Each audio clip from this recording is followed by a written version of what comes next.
Welcome. This is the cover. It's kind of a mock cover. It's going to change, but I wanted you to be one of the first to see our almost finished product. So, what are your thoughts, Sandra? Um, are there 42 boxes? Yeah, There on each probably are. cover. That's right. The artist had found had taken pictures throughout the years, and she combined 42 on the cover and then 42 on the back. Uh-huh. 42s. Yeah. So very fitting. It's fun. Yeah, Katya really knows her stuff with that. We're going to interview her later. By we, I actually mean more than just me. So, um, Okay. so this is also the logo, but I used it to just do this for you. Presents, do I say Simmer correctly? Sandra Simmer? Simmer, just like, Simmer. yes. I'm sorry Mhm. about that. I'm Simmer. used to Yeah. the Japanese phonetics now because I've lived here so long. Yes. So it would be I and it's Simmer. And that makes more sense because yeah, I'd like to simmer. Okay. So hmm Sandra Simmer, welcome to the interview. hmm Thanks for joining. Yeah, and this is the logo that we're going to also use. It'll be on the cover later. Okay. And this is the award you received for your story. But before we get into that, I'd like to know what pen names did you use for the book aside from your award-winning story? And do you also know Uh, chapters? yes, I have three other stories in the book, so it's pretty exciting. I have one in clowns or clown, and I used the name Dandelion for that one. I'm in the monster category. I have a story in there, and I used, I think, SD Simmer for that one. And then the third one is in the more morbid category, and I used Duncan Simmer for that. So yeah, And for this one, we have your real name. Okay. yes, Yeah, that's fitting. The award-winning one going with your name. And yeah. so I used AI to generate your title because it was a really interesting one, and I thought, hey, maybe AI can do it, and it did. So it generated this image. Could you yeah, could you let us hear your story? I mean, by us in this case, I mean whoever's going to view this video later. Let's hear it. Okay, yes. And so the title is an important part of the story. So elves attack thwarted by a watchful fairy. The frantic fairy darted from foliage to flower, sounding the alarm around the garden. Awake, awake, the elves are coming. They want our gossamer wings to make into invisible cloaks. Fly, fairy folk, to the treetops. We'll laugh at our foolish enemies. Yeah, I think what you said about the title being important is very relevant to my thoughts when I read your story, and also the judges, because your title caught the readers of the anthology before the story, and I think that's a great way to put a thread into a story and then capture your reader. And you did that perfectly with the title. Thank Some people weren't so lucky; they didn't care about the title. They just thought, oh, this has to be 42 characters, fine, and then they put like 42 characters at just random, but you actually really thought about it and made it a part of your story. And I think that's what sold your story the most. Uh, Oh, great. so It's also a way to get a few more extra words exactly. into the story. Yeah. 42 is very, challenging, but I found it's kind of like doing a puzzle. You're trying to fit, 42 words into it makes sense, make it make sense. So I had a lot of fun with it. I'm glad to hear that you had some fun with it. What's your bio, by the way? Oh, we get into that. Um, well, I have, I'd like to read it actually. Oh, okay. So I put, it'll be third person. Sandra Simmer writes short stories, memoirs, and poems about her colorful life, both real and imagined. A science fiction fan since childhood, Sandra ventured into the outer limits to write her first novel, and the Reclamation Earth Under Siege is on Amazon as of last year. So yeah, so I've started out, this as I was telling you, being accepted into your book was kind of one of my first acceptance for my work way back in 2018. And then, here we go. I'm all the way up to writing a novel. So it's been a fun journey over the last 7 or 8 years. Yeah, sometimes getting one acceptance can just lead to this domino effect. That's Hmm. a good point. And I'm glad that worked out for you. Where are you located, by the way? I live in the San Francisco Bay Area. Oh, really? I Uh, was in uh-huh. California in 2022, but Los Angeles. Hmm. Yes, I spent majority of my adult life in San Diego, and then I moved up here about the time I started doing all this writing. So Yeah. 2016. Hmm. What's funny is I wanted to take my nieces to Disney, and you might recall in 2022, around December, there was this huge flood. And so the one time I went to Disney, it flooded in California. Yeah. Yeah, we've had lots of rain. It's been getting used to that after living in San Diego, where it rained like maybe a month, two, Hmm. 3 weeks out of the year. Hmm. Well, that's not bad actually. Weather in Japan, it rains all the time. Uh, Hmm. in fact, this was like rainy season. Yeah. So let's go ahead and talk about your writing space. Where is your writing space? I'm kind of sitting in it right now. Oh, I have a nice window right here that looks out to a courtyard and even the street. And I look at my patio. So I'm at my dining room, that's kind of nice. And then I have an office, that it's my designated writing space. So sometimes I move in there, but if it starts feeling too, claustrophobic, then I'll change the space and come out here. So, but I work from home for the most part, yes. oh, it's good to have a routine like that. Um, so on kind of an icebreaker question is what I'm trying to say. What are some of your favorite foods and drinks?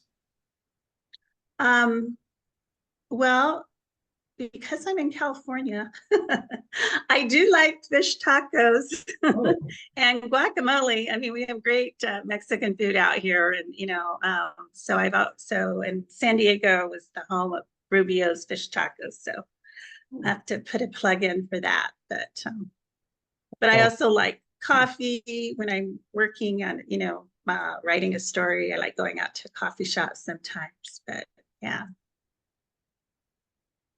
oh, yeah. I don't know if I've ever had a fish taco, so I'll have to put that on my to-do list when I go to California. Make sure you have a grilled fish taco because they Okay, try and pass you off on a breaded fish taco, and it's not quite as good. And you need lots of fresh veggies on it. So that's actually better because I don't even like fried food that much. So, yeah, uh, yeah, yeah. So thanks for the recommendation. Uh, sure. what about movies and shows? Do you like anything as far as that goes?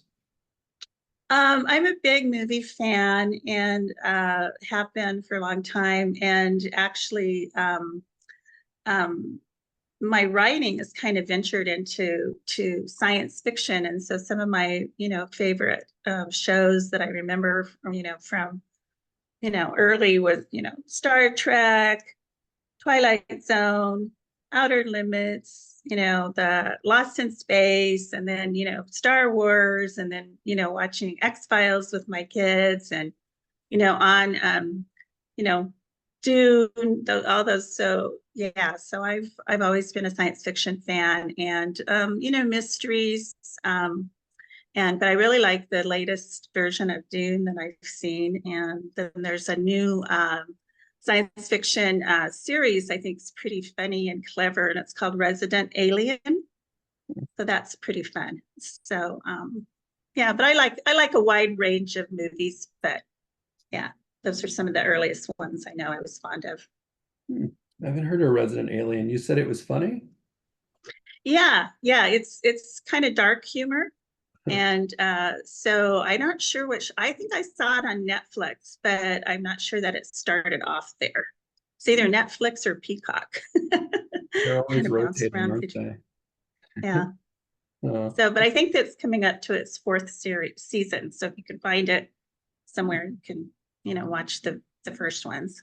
Sure thing. No, and I didn't know the new Dune was good. I'll have to check that out too. Thanks. Yeah, there's two parts to it actually. And so it's much more watchable than the first one that came out back in the 80s. I remember seeing that with my husband took me. I'm like, what the heck is this about? It's very different from most science fiction movies, but the new one makes more sense. I think it's probably reach a bit wider audience. I'm laughing because what you said is so relevant because when I was a kid, I worked at a Blockbuster Video and I was watching it and the person I was watching it with, I fell asleep on her shoulder while watching it. And then later we also had the same part-time job. So we were at Blockbuster and someone said, "Should I rent Dune?" And I said, "Yeah, it's good," because it was my job. I had to say, I had to be Hmm. positive about everything. And she was next to me. She said, "What are you talking about? You fell asleep." Yeah. Yeah, it was different. So I'll have to Funny keep. aside, my son worked at Blockbuster too. Oh, It's a great job if you're a movie fan. You yeah, know, that's how I got young into person, movies. no longer around, but had Mm. its moment. But books are still around, luckily. What are some, Yes, thank goodness. yeah, what are some books and authors you would recommend, or who are some books you'd recommend? Ah, gosh, I spent a decade reading like romance novels. Then I write a science fiction book. But what and there's a little romance in my science fiction for anybody who's interested. But some of the ones I like were because of their prose. I mean, I like really beautiful phrasing and intricate ways of using words, and so that's why some of the ones that I think might be of interest to people. It's one called Possession by A.S. I think it's Byatt. I'm not sure you buy it. I know she just passed away recently, I heard, but it's kind of a thriller. They go back in time, and there's some intrigue and romance. And then Cold Mountain has some really by Charles Frazier has some great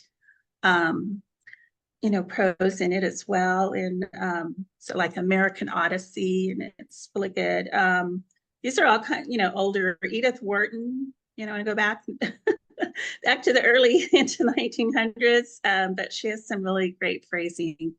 And then I like Jane Austen. She's the mother of all romance books, and but she's does a really great job with character development and all of it. She has her main lead characters, but then every little other character in the book is there for a purpose. They're not just filler.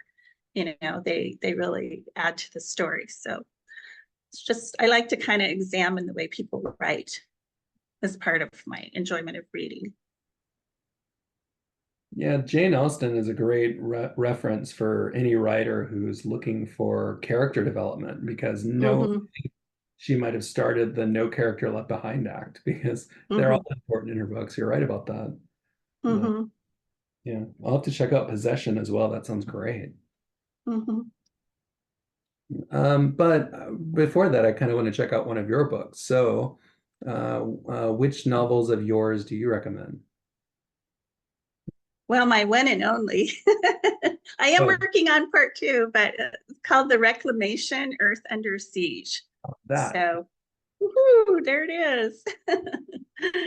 Yeah. So, I'm real proud of it. I mean, it's an interesting, it's a kind of a unique idea, I feel, even, for people who've read or watched a lot of science fiction.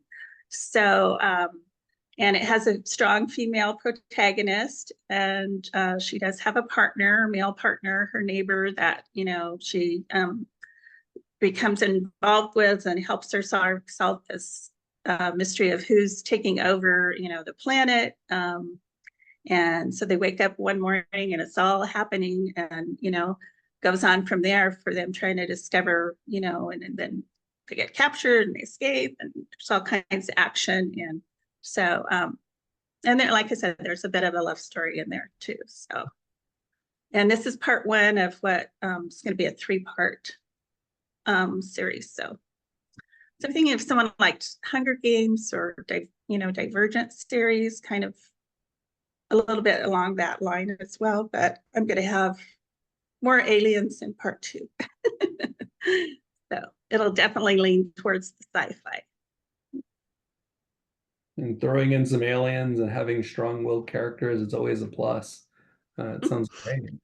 Yeah, not everybody likes science fiction, but there's usually an understory. It's usually a lot of metaphor for, what's happening. It's a way of taking what's going on in real life and putting a spin on it, so that people maybe hopefully can see what you're trying to say beneath the surface action of the story. So my impetus about this was around like climate change. If we're not taking care of our planet, and we're at war with each other, maybe we don't deserve to have this planet anymore. So that's kind of, the underlying, what's is someone going to take it away from us if we don't take good care of it? So that's sort of my underlining premise of the story. So people should earn what they have and appreciate it more is what I'm hearing. Is that right? Yeah, absolutely. Because we're going to be challenged if otherwise. Yeah. Throughout history, we've had some challenges. It sounds like you have a great outline process, so I want to hear more about it, if that's okay.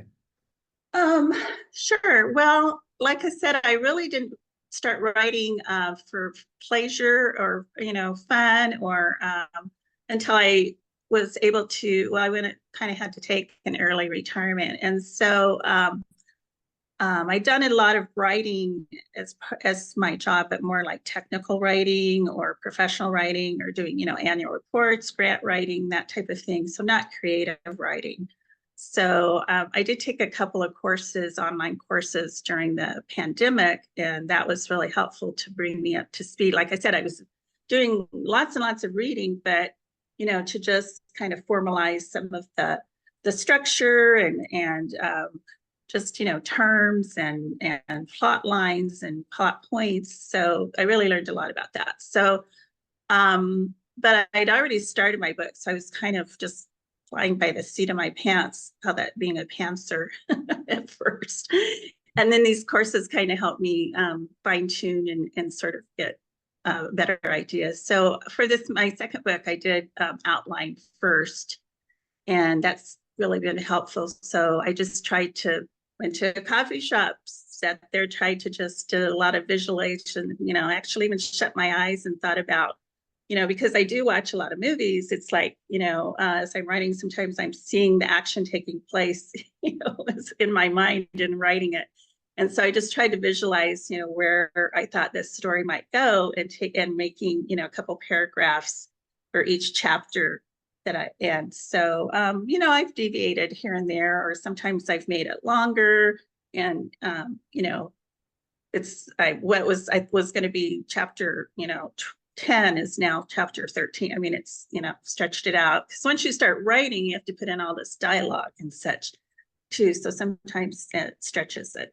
So anyway, but it's kind of like a roadmap, so I have an idea where I'm going, but I could just take the side road and or bring in some other, truck stop or, whatever so it's not a straight road. It's just, but it gives me a direction to go. So I think that's been really helpful. Rather, before I was just it was like driving and having no idea where you were going.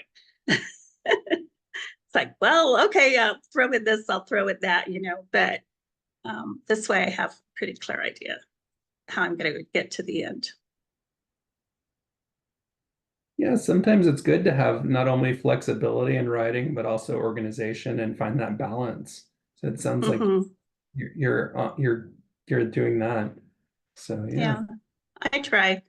The second book's been a little slower, because the first one I was like, oh, I want to write a book. I was so motivated. It was a goal I had and I wanted to reach that goal. This one's like, no, I'm going to go write a little poetry. I'm going to, I've had some new grandchildren. I'm going to spend time there and there. So that's been my challenge this time around, is just staying focused and sitting down and, doing the work. But still, nothing's wrong with enjoying grandchildren. No. They've been, it's been exciting, but definitely a distraction. Oh, well, you mentioned distractions. How about overcoming them? How do you do that? Oh gosh. Well, that was a great segue. Yeah. How do I overcome distractions? well, like I said, I mentioned taking the classes, and then this time around, I've been taking classes on marketing, again, online, because that's something you have to do as an independent author. And then I also, through that, I also found someone who's kind of like a coach, like a motivational coach. And so her, her ideas have been helpful and it's basically putting your, bet in your seat every day and at least putting, a few sentences on the page, and sometimes that'll really flow and you wind up doing a lot more than you thought. But it's really, it's really about scheduling and making that, blocking out that time. And so that's, I think I took a course back in May or June or something. So I've really been trying since then to actually treat it, like it is my job now, and making that time block that I'm gonna, sit down and work. And that's been very helpful. Yeah. So you found a coach. It's always good to find different resources and ways of learning, and a coach is a great idea. Okay. But how do you overcome things like writer's block? Writer's block. um, well, I think it goes back to having my strong outline. And I think that really helped, because otherwise that's where I was with my first book. I written about 10 chapters and I got stuck and it's like, now where's this story going? I don't know what to do, and then I started taking classes and I joined a critique group, and that helped a lot because, we shared input, gave each other feedback, and then it kind of kept me on track. We had to turn in, if, the chapter, whatever, for review.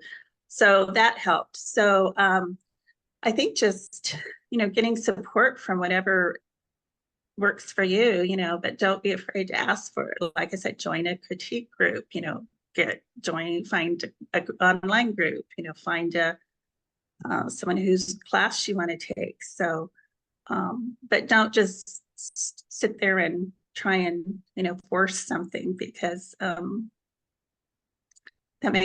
takes the fun out of it. Yeah, you mentioned a critique group. For a while, it was taking forever for me to write my dissertation because I'm working on that now. That's probably the main reason the book's taken so long to come out. And I went to this online writers group, critique group kind of, but it's called Shut Up and Write, and they have a meetup, and they're worldwide, but there's one in Japan too. So I would just write, and it was great. So yeah, critique groups are wonderful. Mm-hmm. I agree. Um, by the way, do you have anything to say about, what do you call it? Acceptance and rejection? Um, I've probably gotten more rejections than acceptance. Definitely for I've entered contests or submitted poems or short stories to magazines, and so it's certainly very exciting to get accepted. And I just celebrate by telling my family and friends, and it feels really good. But rejections, and that was another thing, this coaching program we talked about. It's like, just remember you're looking for the person that's your reader, and it's trying to build, about building your readers and your readership, people that like the same thing you do and would enjoy what you write. So it's the realization that not everybody likes the same thing. Not everybody's going to like my work, but it doesn't mean it's bad or not good, or it's just doesn't fit. And I've gotten a lot of nice rejections letters. It's like, oh, it's a good story, but it's not quite what we're looking for. Oh, it's a good story, but it doesn't fit the theme of this, issue, or, that kind of stuff. So sometimes they kind of soften the blow. And then again, so it's just keeping that realization that, it's like, okay, well, it wasn't a good fit, or if they give you some critique, good feedback, then you can use that to improve your story. So I try not to take it too personally, and just keep trying. And I've got enough acceptance for different things, particularly for some of my poetry, and my short stories too, that I realize there's a balance, and settled saying, you win some, you lose some. So don't let the rejection, deter you from writing. Yeah, definitely. If somebody gets a rejection, they should just keep trying. You mentioned your poetry, so I'd like to know about yours, how we could find it. If people watching are interested, how could they find your poetry? Oh, okay. Excuse me. I haven't written my own poetry book, but I've been in several anthologies. And so I do have a website, and it's my name. So it's pretty easy to remember. It's Sandra and then the initial D in the middle. So sandrasimmer.com. And so it has my novel on there, and there's a link to subscribe to my newsletter. So I do have a newsletter on the website. I'll be adding another one, and those include some poetry and some artwork that I also like to paint. Not great, but that's another way to when I get to my stuck with writing, that's a good way to just try and do something different. So I do paint sometimes just to switch my brain to something else. So anyway, that little bit that's on my website, and yeah, you can sign up. It's free to get my newsletter, and I'm just won in a contest, and one of my poems won like a third place. Thank you. In the nature category. So I'm going to put that poem in my next newsletter, and then I have a couple other poems that are being published in some anthologies, so those will be in the next newsletter too. So if you subscribe on my website, then you'll be able to read those. Okay, I hope you get some subscribers. I definitely think I already subscribed, but in case I didn't, I'll do it. But I thought I did. Okay, great, But I'd great. like to thank you for your time. And if you're interested in where those images came from, they're from Canva, and thank them. I thank them, I guess, too. But mostly thank you for coming and for your patience on the anthology. Yeah. I'm very happy to do this. Like I said, it's been a fun experience, and I'm glad we're going to have our book out this year.